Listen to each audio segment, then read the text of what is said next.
ఇక కర్రెగుట్ట నక్సలైట్లకు మావోయిస్టులకు దాన్ని ఏమంటారు ఒక ఆయువు పట్టులాగా వాళ్ళు తలదాచుకోవడానికి కావచ్చు, ఒకవేళ భద్రతా దళాలు పోలీసులు వాళ్ళ మీద కాల్పులు చేసినా తిరిగి దాడి చేయడానికి అనువుగా ఉండే ప్రాంతమే కర్రెగుట్ట. కర్రెగుట్టలో 1000 మంది, దాదాపు 1000 నుంచి 1200 మంది నక్సలైట్లు అక్కడ ఉన్నారు, తలదాచుకున్నారు. మాజీ ఏమంటారు మావోయిస్టుల చీఫ్లు, అగ్రనేతలు, ముఖ్యమైన నాయకులందరూ కూడా కర్రెగుట్టలోనే ఉన్నారు అన్న సమాచారాన్ని అందుకున్న భద్రతా దళాలు ఏవైతే ఉన్నాయో మొత్తం కర్రెగుట్టను మొత్తం 20,000 మంది భద్రతా దళాలతోటి చుట్టుముట్టారు. అంటే కర్రెగుట్టలోంచి ఎవరైతే అక్కడ నక్సలైట్లు వాళ్ళు అక్కడి నుంచి బయటకు వచ్చే పరిస్థితి కానీ, బయటకు వచ్చే వాతావరణం కానీ, ఎలాంటి అవకాశాలు కానీ లేవు.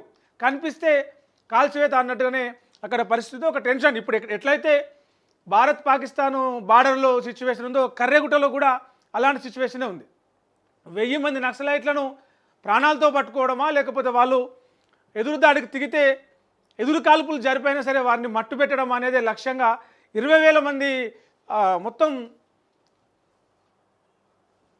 20,000 మంది పోలీసులు కావచ్చు, భద్రతా దళాలు కావచ్చు, ఆర్మీలు కావచ్చు, వాళ్ళంతా కూడా కర్రెగుట్టలు మొత్తం చుట్టుముట్టిరు. అంటే నిత్యం 24/7 కంటి రెప్పవేయకుండా అంటారు కదా, ఇట్లా కంటి కునుకు లేకుండా పహారా కాస్తూ ఉన్నారు. ఇప్పటికే మీరు కర్రెగుట్ట దాటి ముందుకొస్తే మీ ప్రాణాలు మిగలవు, ఎక్కడ పడితే అక్కడ కర్రెగుట్ట చుట్టూ మేము బాంబులు అమర్చినాము అని చెప్పేసి మరోవైపు మావోయిస్టులు ఒక ప్రకటన, ఒక హెచ్చరిక అయితే చేసారు పోలీసులకి.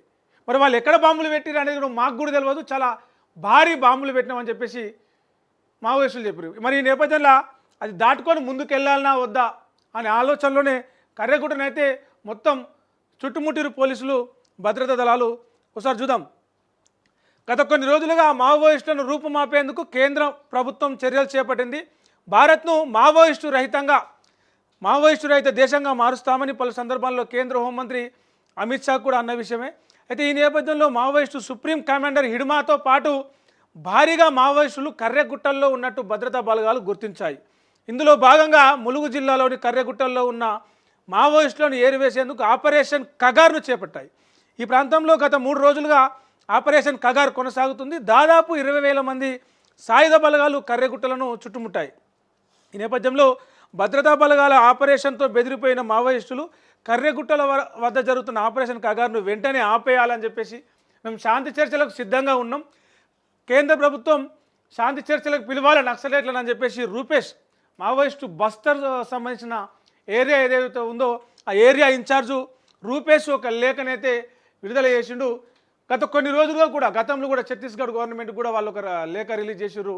కేంద్ర ప్రభుత్వం మావోయిస్టులతో చర్చలు జరపాలి, మాతో మాట్లాడండి, కాల్పుల విరమణ ప్రకటించి చర్చలు జరిపితే మా డిమాండ్ లేనిది ఏందనేది మేము మాట్లాడతామని చెప్పేసి వాళ్ళంతలో వాళ్ళే నక్సలైట్లే కొంత ముందుకు వచ్చిన పరిస్థితి. కానీ కేంద్రం మాత్రం ఎట్టి పరిస్థితుల్లో శాంతి చర్చలకు అనే ఉద్దేశమే కనిపిస్తలేదు.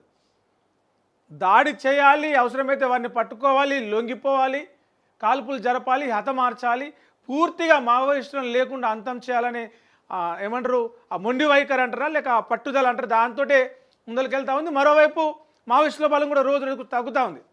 అంటే అటు దాడుల్లో కావచ్చు, వాళ్ళ డంపులు స్వాధీనం చేసుకోవడం కావచ్చు, భారీ సంఖ్యలో ఎన్కౌంటర్లలో మావోయిస్టులు చనిపోవడం కావచ్చు, భయపడ్డ వాళ్ళు అనొచ్చా లేకపోతే కొన్ని ఏమంటారు భద్రతా దళాల నుంచి వచ్చిన బెదిరింపులు కావచ్చా, చాలామంది కూడా లొంగిపోతూ ఉన్నారు. మరోవైపు రిక్రూట్మెంట్స్ లేవు. ఈ టైంలో కనుక కొంత మొండిగా ముందరకు పోతే సైన్యం భారీగా దాడికి ప్లాన్ చేస్తే మావోయిస్టులు పూర్తిగా అంతమైపోయే పరిస్థితి ఉంది. కాబట్టి చర్చలకు వస్తాం, మేము మాట్లాడండి అని చెప్పేసి మావోయిస్టులు అయితే కోరుతూ ఉన్నారు.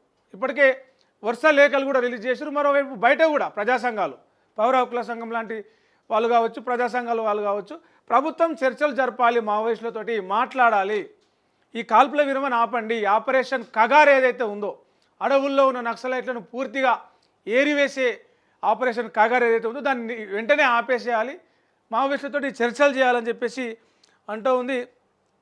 మరో దీనివైపు ఇంకోటి ఏంటంటే 20,000 మంది పోలీసులు భద్రతా బలగాలు కర్రెగుట్టలను చుట్టుముట్టిర్రు. అయితే ఎండలు మామూలుగా కొడతలేవు, ఎండలు దంచు కొడతా ఉన్నాయి. మనం ఇందాకనే చూసినాం 40-45 డిగ్రీల ఎండ కొడతా ఉంది బయట. ఇంకా రేపు ఇంకా పెరిగే అవకాశం ఉంది. అయితే ఎవరైతే ఈ భద్రతా బలగాలు కర్రెగుట్టలను చుట్టుముట్టి అక్కడ మావోయిస్టులను బయటికి రాకుండా ఎప్పుడు ఆపరేషన్ను దాని ఏమంటారు ఎప్పుడు ఇంపోజ్ అయితే ఎప్పుడు ఫైరింగ్ ఇంపోజ్ అయితే కాల్పులు చేయాలనే దానికి సిద్ధంగా ఉన్నారు. అందులో 40 మంది జవాన్లు ఏమంటారు వడదెబ్బకు గురయ్యారు. వాళ్ళని ప్రభుత్వ ఆసుపత్రికి హెలికాప్టర్ల ద్వారా తరలించారు. అది వేరే విషయం.